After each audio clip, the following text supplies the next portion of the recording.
Good afternoon, everyone, and welcome. My name is Stan Ginsberg, and my wife Arlene and I have supported the Council for a number of years, most recently through our support of the Great Debates series.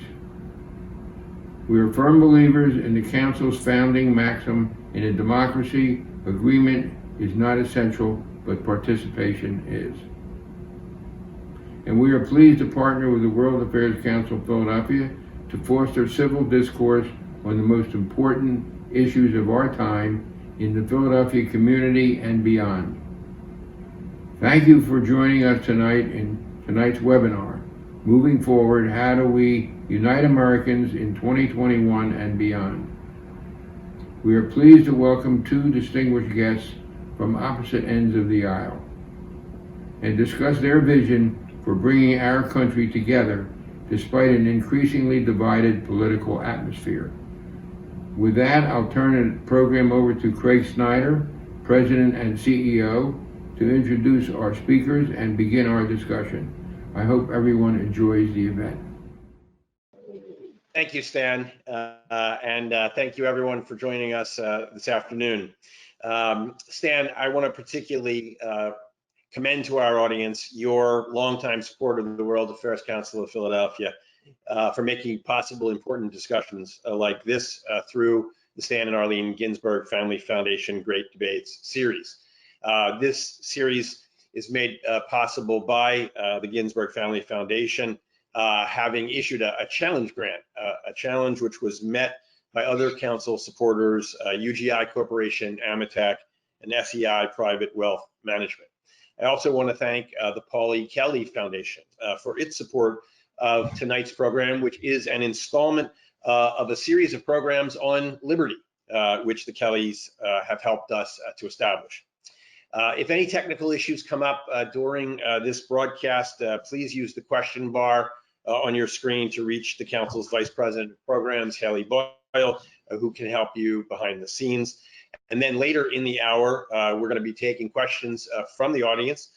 So if you would like to ask a question of our speakers, please type it into the question bar, and I will do my best to read as many of them as we can out loud, given our time. So with that, I want to go on to tonight's program. As Stan has indicated, we are joined this evening by two distinguished Americans, General Wesley Clark, founder of Renew America Together, an organization whose mission is to revitalize public and political discourse by teaching and promoting civics, citizenships, and civility, very much in line, of course, as you all know, with the mission of the World Affairs Council.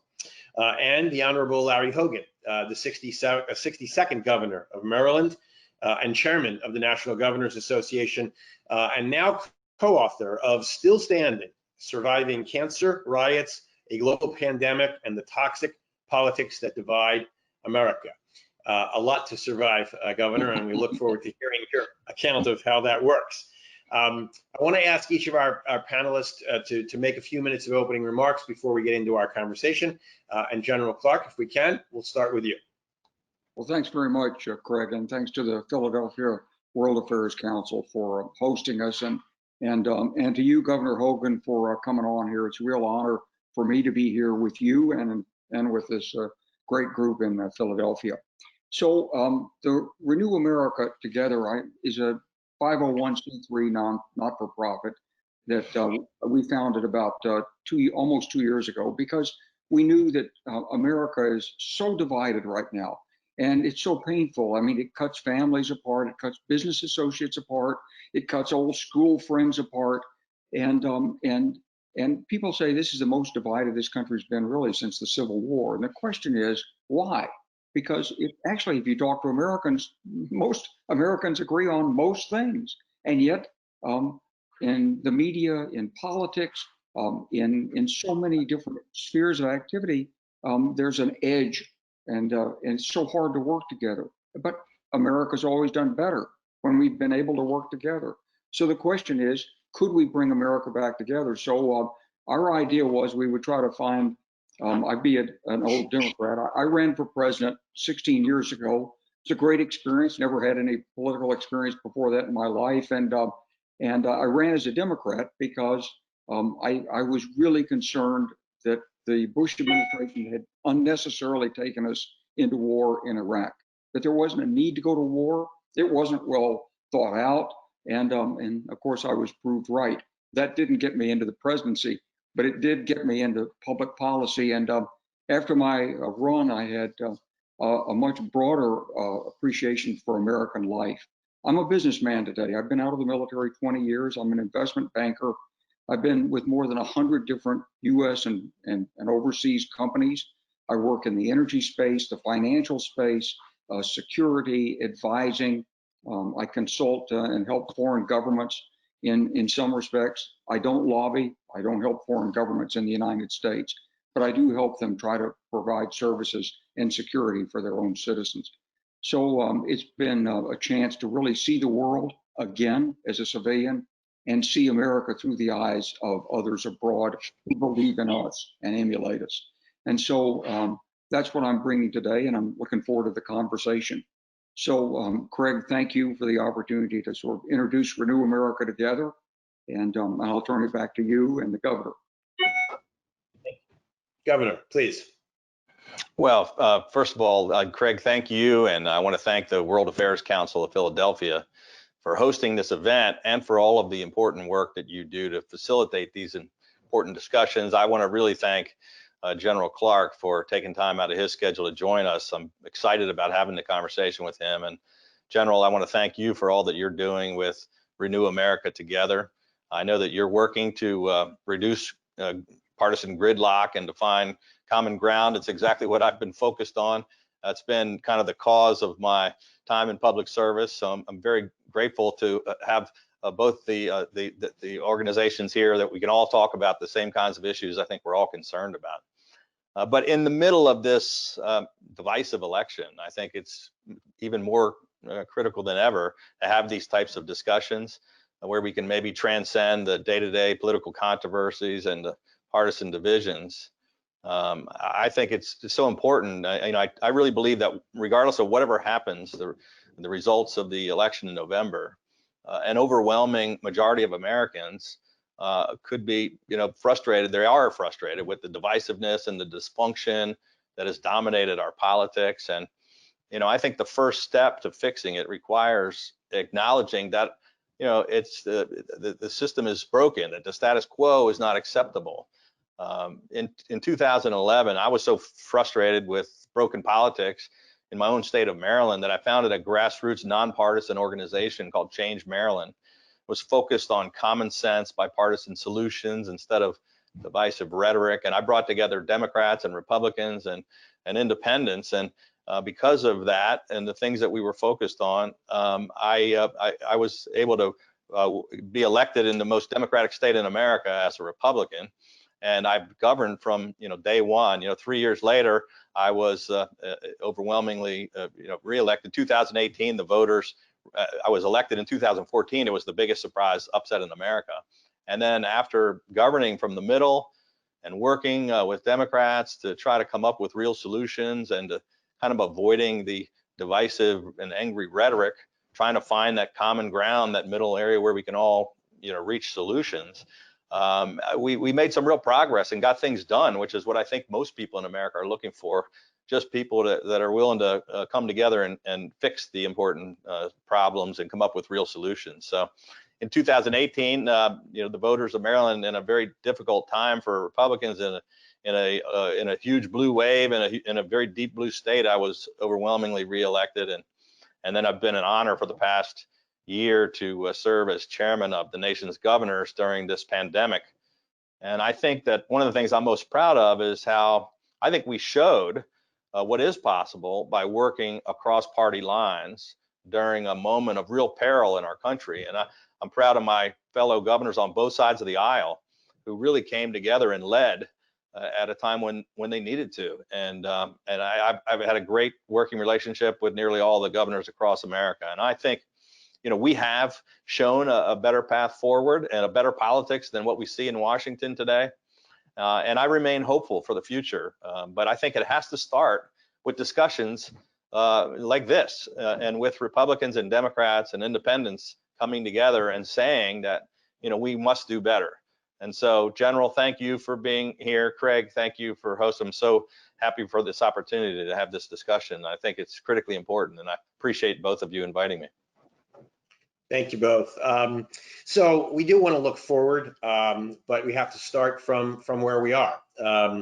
Just a few days ago, the 3rd of September, the Washington Post ran a piece that had a subhead, and the subhead, there was no question mark in this subhead. It was a declarative statement.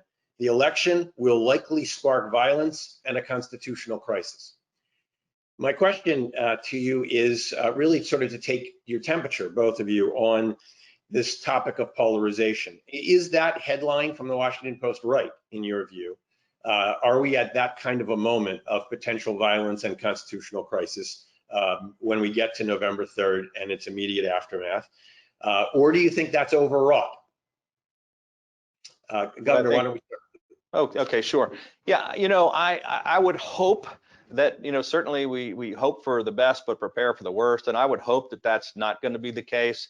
I still believe that our democratic system works, and that, we're going to follow the Constitution, and that hopefully this election is going to go smoothly. But I don't think it's out of the question that we could have this type of a problem. And certainly, given the nature of the angry politics and the divisiveness that we're seeing across the country, and all of the questions that have been raised about the election and the results of the election, and tampering with the election, and whether the voting by mail, and the president's raised all kinds of concerns. I think regardless of who wins, it could be a real problem. And my biggest concern, and I think what may happen, we may not have a winner on election night, and that could even add more concern to the mix when we can't figure out who the winner is, and we're counting a lot of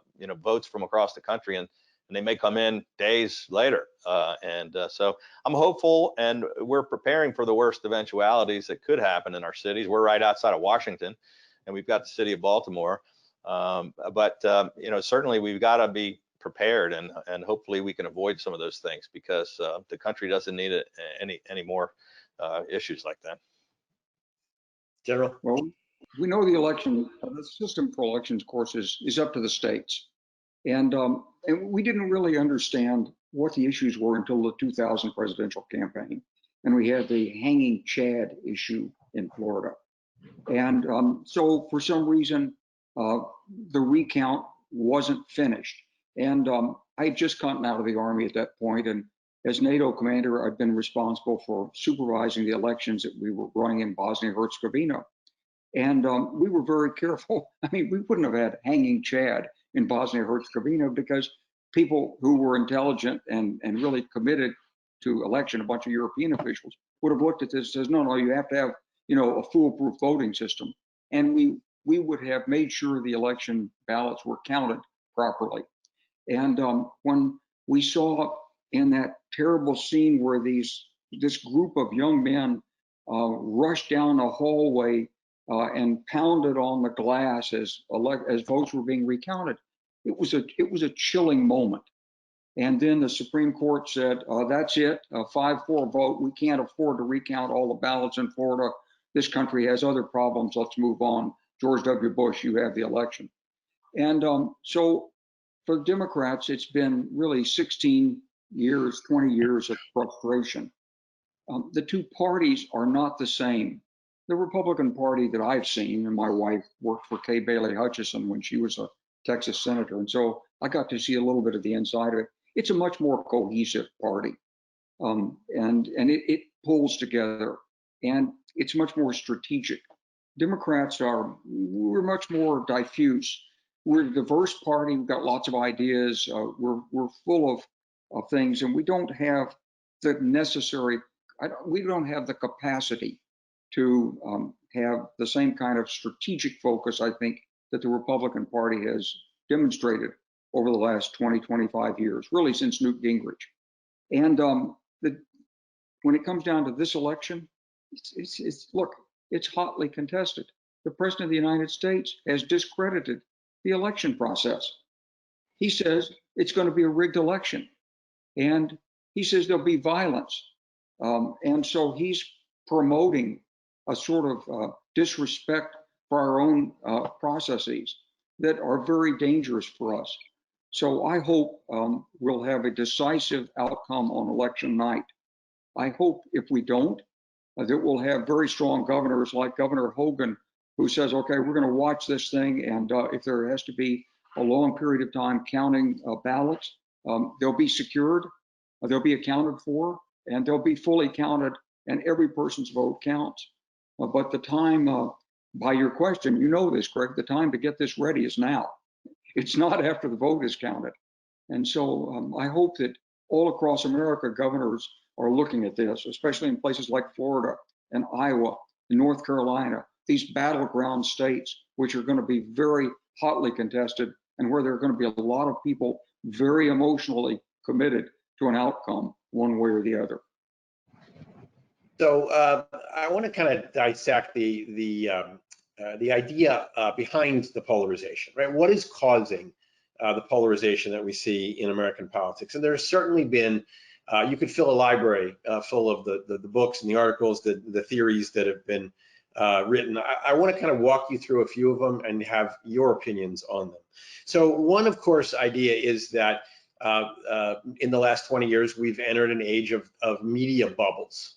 And that people are able to and can choose to only expose themselves to information with which they already agree. It just reinforces their beliefs, and it makes people who have different opinions really seem quite alien because they're outside that bubble. Do you place a lot of credence behind that view that the sorting of media is responsible for what we're seeing? Governor, we'll start with you again. Well, I think it's one part of the problem, certainly. I think there are a lot of issues that are causing the divisiveness, but there definitely is sort of a, I mean, I tend to want to get the full picture. And because, you know, I've got just as much support among Democrats as I do Republicans, I really try to listen to the news on both sides, but most people don't. So if you watch on any given night, if you watch CNN or MSNBC and then you flip over to Fox, you'll think that you're living in a different world. And I think some people are only getting their news from one source. But it's not just the media, the print media, and the 24-hour-a-day news cycles that we have with, you know, people that have very different perspectives and that are weighing in quite a bit with their opinions and their slants on how they you know, cover the news. And it's hard to sometimes cut through all of that. And I think some people just never hear, they can't imagine how the other side thinks because they're not getting their same information, or they're getting completely different information. But I think social media has a lot to do with it. And I think that's helped fuel you're also just looking at the websites, and you're talking to a certain group of people on Twitter or on Facebook, and you're getting, in some cases, really filtered a different view of the world than the average person. And I think it's why there was a poll that came out that nearly 70% of the people in America are somewhat frustrated with our divisive politics today, and they don't really fall on either end of the political spectrum. They're not really far left or far right, and they're just frustrated that everybody else is yelling at each other, and they can't ever seem to find a way to agree. So I think that certainly that's one part of the polarization is the media and social media. Absolutely. General? Yeah, I agree with what the governor's saying. But, you know, the thing about it is politics is mostly about what's in the heart, not about what's in the head. Now, maybe it shouldn't be. I mean, if you were going to intellectualize politics and say, should have a wise voter, and they would study the different policy proposals and consider the future. And but actually, at least for American democracy, it really doesn't work that way. And the research by the psychologist shows that as soon as an issue is identified as partisan, if you present something on healthcare, for example, to people and say, now the Republican view on healthcare is A, B, and C. If the person is a Republican, he loves it. If the person self-identifies as a Democrat, it's like, I'm not listening to that. and it's shunted away from the intellectual part of the mind and into the emotional part of the mind. When I was running for office, I thought about Bill Clinton a lot, and people would tell me a lot about Bill Clinton. Of course, he's from Arkansas, and I'm from Arkansas. And they would always say, Bill Clinton, he just makes you feel so good. And I began to realize, and Governor, I don't know if you have this, but I always think of politics as sort of when you're reaching someone, you're looking at them, you're talking to them, it's like you are sort of massaging their heart. You're not trying to persuade them you're the smartest boy on the block. And if you blitz out, a bunch of statistics and 75% of that, people turn off on you.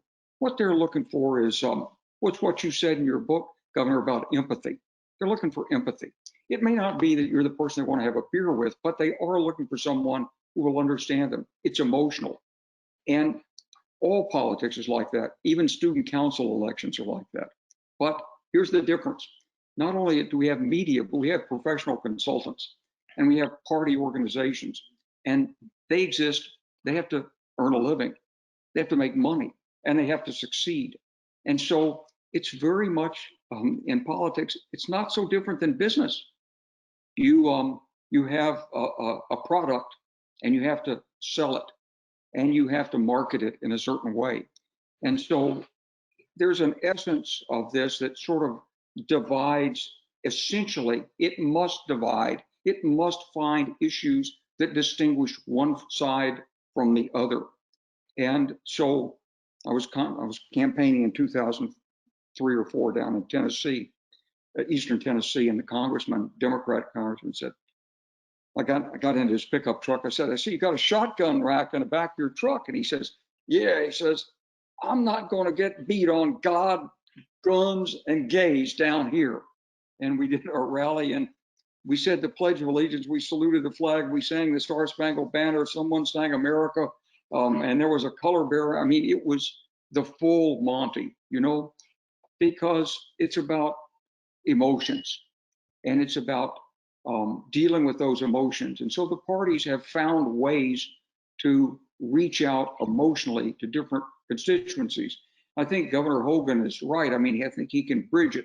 But generally, I find that the Republican Party has done best when it can promote a sense of fear. Now, it could be fear of the Soviet Union. It could be fear of certain people of certain color. It could be fear of Democrats who are going to come and take all your money. Whereas the Democratic Party is a party of fairness, looks for justice. And so it hinges its power on seeking issues of unfairness or injustice and raising those up and rousing the emotions around them. So whenever I talk to a Democratic audience, I have to talk about issues of justice. When I talk to a Republican audience, I can talk about those great Navy airmen who land on an aircraft carrier, and you just wouldn't believe how hard it is at night, and that carrier is bouncing up and down, and they're in there, and that's, if I did that in front of a Democratic audience, they'd think I was a warmonger. If you do it in front of a Republican audience, they love it because it's national security. And so to some extent, these party personalities have been cultivated by the machinery of the party as a fundraising effort. So, Governor, let me come back to you with that thought. So we have the notion that polarization is partly based on the business models of the media, partly based on the business models of social media, and what the general put on the table is that politics is itself a business and has a business model, and the consulting class and the parties themselves have deliberately created wedges and deliberately played to one or another, sort of relatively primitive emotional response. And that seems like an awful lot to overcome. So I come back to you on the question of, we can get a lot of people to agree on the principle that we ought to come together, but how do you start to overcome that kind of institutional structure that we just laid out? Well, that's a great question, and it's probably one of the most important questions to answer, because you're right, the general is right. The parties, they are a business, but quite frankly, if they were private sector businesses, neither one of them would be very successful right now, because neither one can barely get half of the people in America to be interested in their product. And I would argue that most people, what they're searching for is actually, and not to be too self-serving, but there are a number of other governors like myself who are in either a Democratic governor in a red state or a Republican governor in a blue state. And by the very nature of, we can't get anything done without finding that compromise. So my state is more than 2-to-1 Democrat to Republican. Hillary Clinton won my state by nearly 30 points. My legislature, both houses, are 70% Democrat. We've been very successful. It turns out working in a bipartisan way and avoiding the rhetoric of either party. And John F. Kennedy said something about not looking for Republican ideas or Democratic ideas, but the right ideas. I couldn't care less which side of the aisle the idea comes from if I think it can make sense to solve a problem. And I'm very pragmatic. So is Charlie Baker in Massachusetts and a number of other governors. We happen to be, for several years now, the highest job approvals ratings of any governors in America. And it's because a majority of Democrats and a majority of Republicans don't really want to buy the kind of the politics that the Republican Party has been pushing lately, or that the Democratic Party's been pushing lately. They really just, they're not as partisan. The average person is not as partisan as those folks that are active in the party, that show up for primaries, that sometimes make these decisions. And you see sometimes the Republican Party is trying to move to make that their base happy. The Democrats are moving to make their base happy. And a lot of America says, hey, we're not on either extreme. We really just want to, most people are moderate. Most people are either straight down the middle, or they're right of center or left of center. They're not far left or far right. And I think they're somewhat frustrated that neither party is willing to work together. And I would say the proof is in the pudding. For 5.5 years, we've been successful. If we can do it in Maryland, it's not an anomaly. I mean, people are doing it in other states. I think governors do a better job of it than our representatives in Washington, who kind of put on the red and blue uniforms every day and they just fight with each other and do their talking points.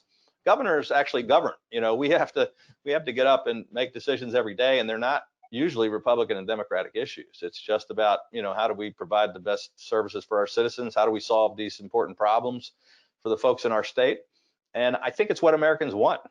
So I think both parties probably need to re-examine themselves after this November election. I mean, certainly my party is going to have to take a look at, where they're going to go in the future. But I think the Democratic Party is going to do some soul searching as well, because they're having a hard time, in what you would think was going to be an easy election. I think it's going to be much closer than people think.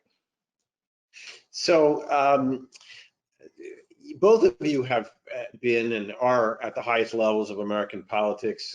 General, you ran for president. Governor, you're talked about as someone who will or should by many observers. So the question that I have next is, if each of you were president today, tell us two things, just two, that you would do that would be at the top of your agenda to try to more unify the country. And General, we'll start with you on this one. Sure. Well, I do think there are systemic things that can be done to help bring the country together. I think if you can get most of the major money, and especially the dark money, out of politics, that would be an enormous contribution. Now, a lot of that money goes to media. And so I like public service announcements, and I think the media ought to be required to donate enough time for the candidates to introduce themselves to the public and give some ideas. And then I think you ought to go back and revisit campaign finance. I think Citizens United, the Supreme Court decision that allowed dark money to come in, and also said that money is the same as a voice, and so you can't really turn it off. I think that's destructive to what we're trying to do in America. There are also other things, like I think open primaries seem to be a good way of bringing people toward the center. I think we have to look at how congressional districts are formed up. I think a commission that's a nonpartisan commission rather than partisan gerrymandering through the legislature is helpful. So those are some of the things I think could be done. But I think a lot of it also just goes back to plain old attitude. I think the President of the United States has to reach across the aisle personally. I think he has to feel that in his heart that he's representing all of America, not just the people who voted for him, and not just the people who are the big campaign contributors. He needs to reach out and represent everyone in America, not just in a time of crisis. And this is a tough bill to sell. You've got to be someone who really wants to be loved. And I mentioned President Clinton before, but people always, made a thing of psychoanalyzing. So that President Clinton, he's always looking for somebody else to say they love him. But when you're looking at someone who's in politics, you want them to want to reach out to the public. We're not electing a dictator, an authoritarian, a guy who is saying, I'm really proud to be president, all you people better do what I say. It's the opposite. The president's the public servant for America. So I think you have to have that attitude in the person that's elected, as well as some systemic changes. Governor, your top couple of things. Yeah, well, sure. First of all, I agree with almost everything that the general was talking about, and those are issues that we need to address. Obviously, if I were president right now, the two things that you'd have to focus on are the things that I'm focused on as governor. All my colleague governors are. What I focused on, chairing the National Governors Association. We've got to address and find a way to get our arms around this COVID-19 global pandemic, which still is not even close to being over, and potentially it's going to be a problem for quite a while until we get a vaccine. And two, we've got to focus on the economic recovery of America, because this is it's going to be one of the most difficult times that we've gone through, and that's not going to turn around overnight. We've lost, so many people have lost their jobs, and so many small businesses and larger businesses as well have closed their doors or are hurting. The states are running into serious revenue shortfalls of 25 to 30%. So we're gonna have difficulties maintaining those. But I think if I were president, I talk about taking the Republican Party back to the days of Ronald Reagan, and you could agree or disagree with Reagan's positions on different issues. But for me, he was a guy who had a positive, hopeful vision for America, and he also had that great relationship with Tip O'Neill, where they didn't care. They sat down, had a beer together, and tried to work on, and actually accomplished quite a bit with Democrats in Congress and with the president. I think that's critically important. It's what I've said I've done in my state and why we've been successful. I think being willing, and it's not just, I'm not going to argue with any of the comments that the general was making about the president. I've been one of his biggest critics in the Republican Party, and I certainly don't like his tone or sometimes the way he deals with a lot of issues, and I don't think he's reached out enough with Congress. But it's a two-way street.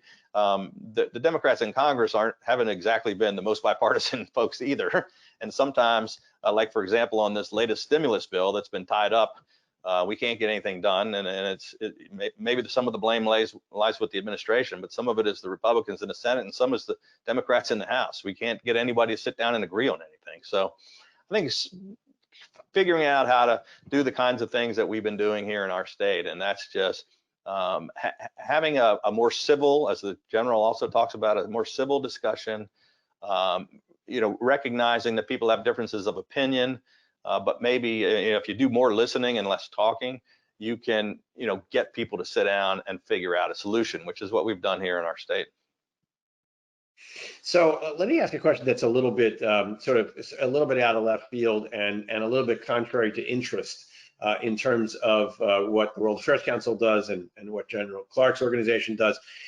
There is an argument that says that all this talk about civility and the need for civility and the need for compromise, that trivializes the genuine differences in vision that people have about policy, right? That there is a critique of the American economy and of American society on the left that is a serious critique and that would call for transformative changes. And then on the right, obviously, there are people who are very, very connected to and convinced that left-wing critique is false and dangerous. So does it trivialize the sort of intellectual differences between the two sides to say, well, we ought to put them in a room with a beer and make them work it out? The alternative being somehow the country has to decide which direction it wants to go in, because this is actually a kind of fork in the road sort of choice. Governor, let me come back to you to start on that. Yeah, well, obviously, there are people that feel very strongly on both sides of any number of issues, and we're not ever going to have uniformity of opinion, and people are going to be passionate about, what they feel like the solutions are for the country in any number of areas. And we are at probably a more divisive time, and certainly than I've ever seen in my lifetime. And I'm not saying everybody's just going to agree on everything. That's not going to be possible. I mean, trust me, I strongly disagree with the 70% of my very far left legislature on an ongoing basis. But I still try to work together in a civil way to find that middle ground instead of just demonizing the other side. And I think that's what's so frustrating today. It used to be, I mentioned Reagan and Tip O'Neill, but there are plenty of other examples in our past where Democrats and Republicans really had differences of opinions on almost every issue. But they didn't demonize one another. They didn't attack each other. They didn't call each other names. Like, you could passionately argue on the floor of the Congress or on the floor of the Senate for something you strongly believe in. But then after that was over, they would sit down and have dinner together and have a beer together. And sometimes they would start to maybe see the other person's point of view. And policy is developed with compromise, in my opinion, is not a dirty word. It's like, not let's fight to the death if we don't get all of our far left ideas or all of our far right ideas done. That's the problem we have today. What we need instead, and the general touched on nonpartisan redistricting, which I've been a leader on nationally for the entire time I've been governor, and we were focused on trying to do away with gerrymandering. But people elected to Congress, they either, they only have to win a primary, a Democratic primary, so the most far left candidate wins the primary. They don't have to appeal to anyone else. The most far right Republican wins the primary. They don't have to appeal to any general election voters. There's no competition in the general elections. So the same people are reelected all the time. And there's nobody that ever wants to work together, or nobody that ever wants to come to the middle or come up with a solution. They'd rather win arguments than actually get things done. And I think that's the problem we have to fix. General. Well, first of all, I want to tell a little story that reinforces what the governor says about Ronald Reagan. So I was a one-star general commanding at the National Training Center, and Congressman Newt Gingrich came out. It was January of 1991, before the Gulf War, and he was inspecting the reserve troops that were in training in preparation if we went to war. And he said to me, he said, I grew up in Fort Benning, Georgia. He said, my stepfather's in the military. He said, I teach military history, and we politicians, we ought to be listening to you generals a lot more, because you probably know ways to defeat people and how to beat our adversaries, and we could learn a lot from you. Well, I just, I'm a one-star general. He's a very important congressman. I'm like, oh, yes, sir. That's a very interesting thought. I thought it was like, he was like flattering us, but actually that's the way he saw politics, was defeating your adversary. And that's what he brought. And what the governor is saying is that's what Ronald Reagan didn't have. He wanted to work together. Now, having said that, there are some really serious issues out there. If you look back over the course of American politics, since the American Civil War, we've been through 3 major periods, and the end of each period is marked by rising tensions and a lot of frustration. So you start with the so-called Gilded Age. We came out, we rapidly industrialized. These people like the Carnegies and the Vanderbilts, they ran trusts. The meatpacking industry, foreign workers who immigrated in here were, all these people were really abused, and labor began to organize and demand its rights. And people looked at the inequities in wealth and power and said, this is not right. And the farmers resisted the gold standard. They wanted silver as a base so there'd be more money. So they were against Wall Street.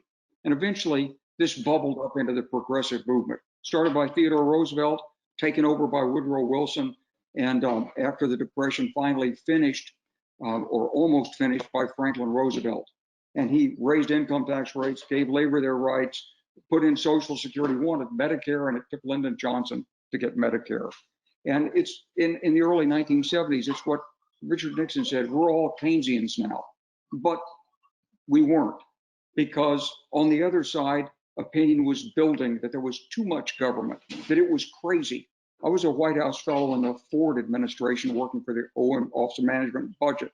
And we used to go to Capitol Hill and say, look at these crazy committee structures. And there's like 15 different ways to help pregnant women and children receive milk. And they're under different committees, and you can't rationalize it, and you can't really organize the right distribution of resources in this structure. And so opinion shifted. Ronald Reagan initiated a new age. We call it the age of Reagan. So this is 40 years of really cutting down the authorities of government, reducing the size of government, cutting taxes, reducing its ability to think big, trying to devolve to the local and state level with government. And the result has been a tremendous explosion in inequality. And so you've got the top 10%, 1%, 0.1%, 1/100% who've done incredibly well. People have become worth hundreds of billions of dollars, a few. But most Americans, they're living the same way they did 40 years ago, except they're in deeper debt. And so it's the explosion of financialism in the economy. We don't build things, we actually take money, we make money on the money. And that's what we put our talent into. The financial sector used to have 10% of the profits in America. It has 40% today. So there's a number of things you can look at. But when you see people like AOC and then the Quad, so then this rising voice on the left wing of the Democratic Party, that's an expression to me in historical terms that we're nearing the end of the age of Reagan. People are seeing the inequality of income and wealth and saying, just as they did 120 years ago, something's wrong here. This is not democracy. We got to make a change back. And so there are these important issues out there that are going to be resolved, but they can't be resolved unless we can deal civilly with each other with a democracy that works. If you believe in democracy, you believe in the wisdom of the common man, given the facts, that they'll make the right decision, maybe not individually, but collectively. That's what we believe in America. And so we need a political system that expresses it. And it can't express it, we can't talk to each other across the aisle. So we're getting a number of questions in from the audience, which I want to turn to very shortly. I want to sort of end this segment with kind of mirror image questions for the two of you. Governor Hogan, we'll start with you. And the question is, the Republican Party beyond Donald Trump, whether that future commences on January 20th of next year or 4 years later, what role do you see for what people would call Trumpism after President Trump is off the stage? Well, I think that's going to be a major decision point for the Republican Party. And I think, I don't know what's going to happen, frankly, in November, but I think that discussion, either way, will take place immediately. It won't wait until January, I don't think. It'll happen probably starting the day after the election, as we, as a party, start to re-examine which direction we're going to head. And I guess it depends on what the outcome of the election is going to be. But I talked a little bit about this. I happen to believe that my party needs to not continue heading in the same direction, because I believe in a bigger tent and appealing to a broader range of people, which is how I've been able to govern in my state, and how I've been able to get elected and reelected in my state. I think we keep, in the Republican Party, shrinking the base down to fewer and fewer people. They're not going to be successful, not just at the presidential level, but in state races across the country, and in legislative seats and in congressional races. And so I think the party is going to have to do some real self-examination about, are we going to turn back to as the general pointed out, the traditions of the Republican Party and the kinds of things that we used to represent, or are they going to continue in this direction? And I think the jury's still out. I mean, there's certainly some of it's going to be determined about what happens 50 days from now, or however many days it is until the election. But I'm certainly one of the ones that's going to be arguing for we're going to have to appeal, as I have, to a broader base. You know, I've won the suburban women vote, and you know, I have a 70% approval among Black voters, and I get support from Democrats. The people that are not considering the Republican Party now, the party in general has to figure out a way. How do we speak to those folks without just alienating everybody? And I think the Democratic Party in general can speak for them, but I think they're going to figure out, are they going to move in the direction of AOC and Bernie, or are they going to get back to their roots? And I don't know the answer to either one of those questions, but it's going to be an interesting discussion, and I want to be a part of the discussion for my party.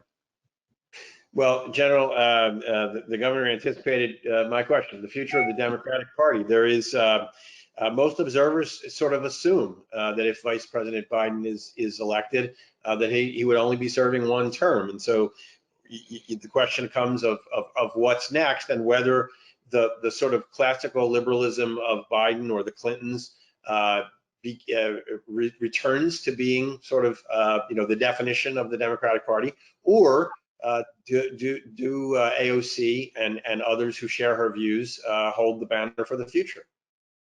Yeah, well, first of all, the governor's in a much better position to speak for the future of the Republican Party than I am for the Democratic Party.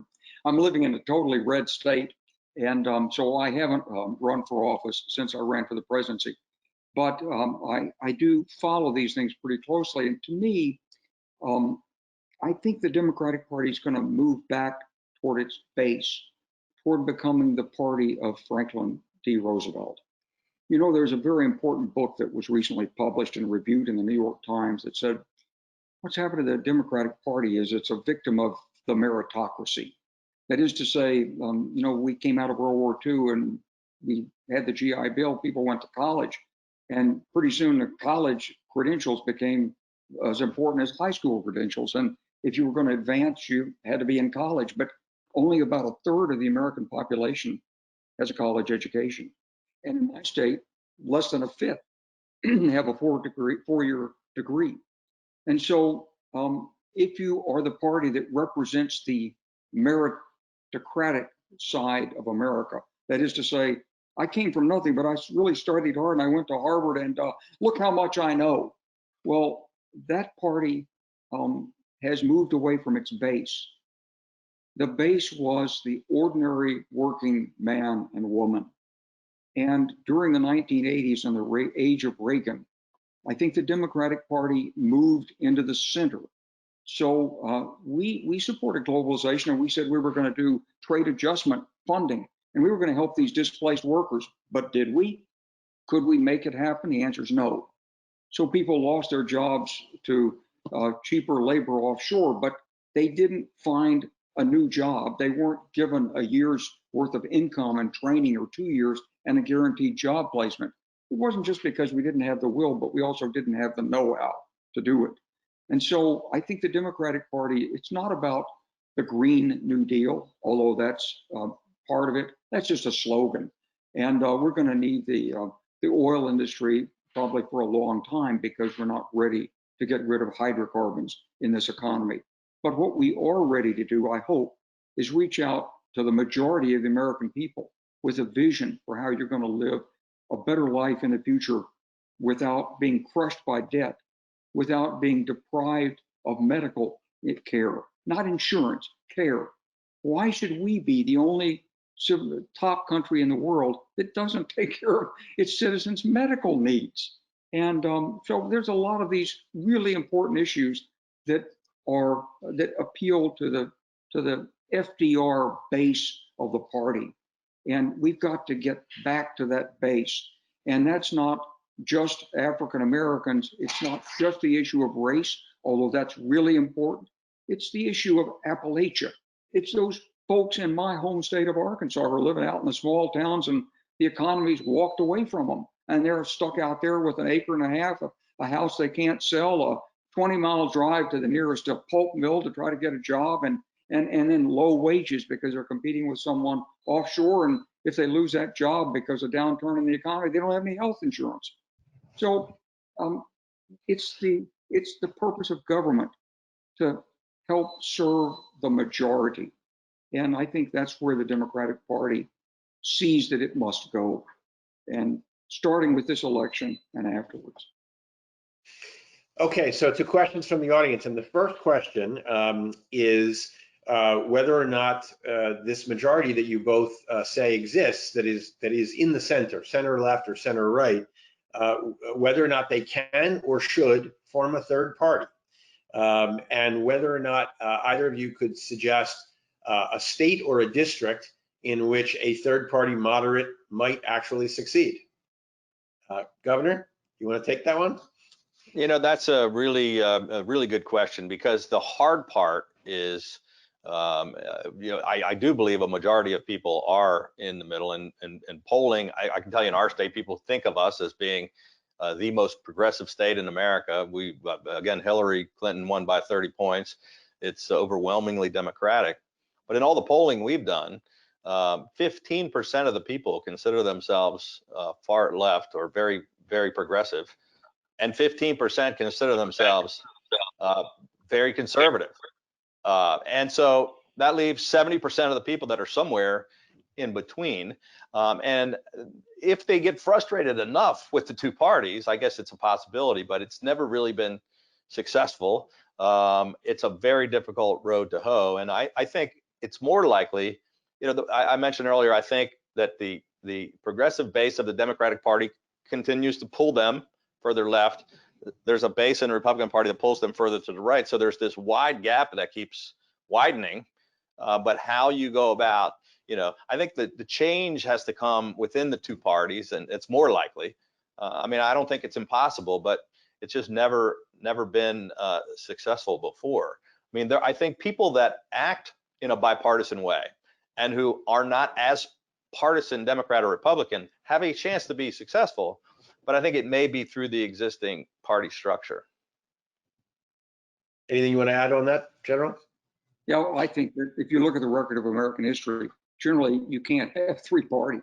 Sometimes you might have a third party in a single election.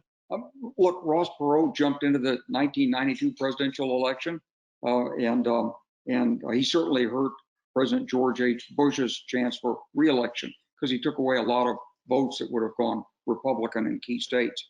But it's temporary, it's transitory.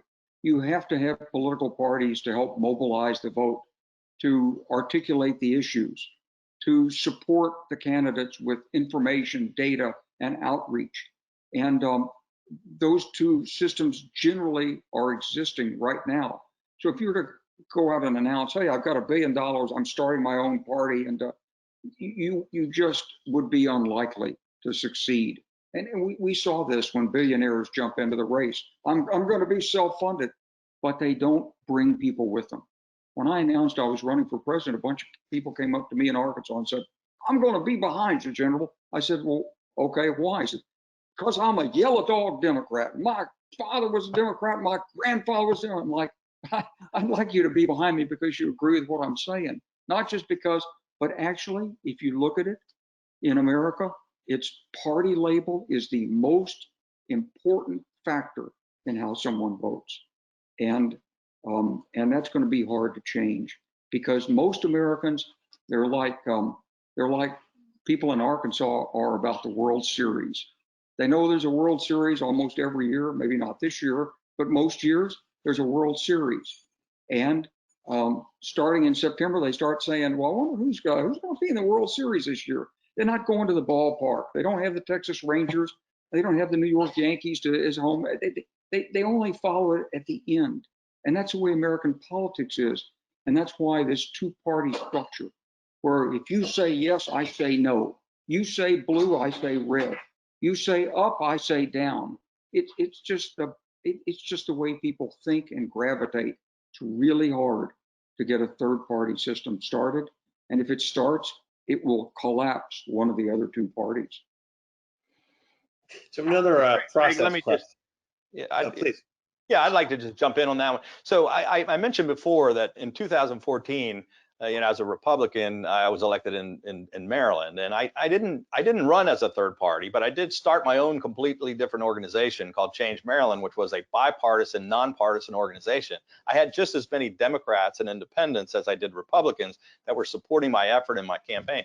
We're only 26% Republican, so if I just stuck to the Republican base, I would have got 26%, and I wouldn't be the second Republican in 243 years to be reelected. So I think acting as a moderate bipartisan person willing to work with both sides and appealing to people across the aisle is important. But I don't think starting a real separate party is the way to go. Yeah, that's what I was trying to say, but you said it better, Governor. So, okay, another process question. I want to ask each of you what you think about the idea of ranked choice voting, and whether or not that sort of procedural reform could encourage the victory of more moderate candidates as opposed to more extreme candidates. Anybody want to? We pushed this open primary in Arkansas this year. A number of us did, but it offends the party system. And so when we actually looked at it, and we had some pretty reputable people who were behind it, and I looked at it pretty closely, but it was ultimately voted down by the state Supreme Court in Arkansas on a procedural issue for the signatures to get it on the ballot. But the reason it was voted down is because it's offensive to the structures of the parties. It threatens their grip on candidates and on fundraising and on structures.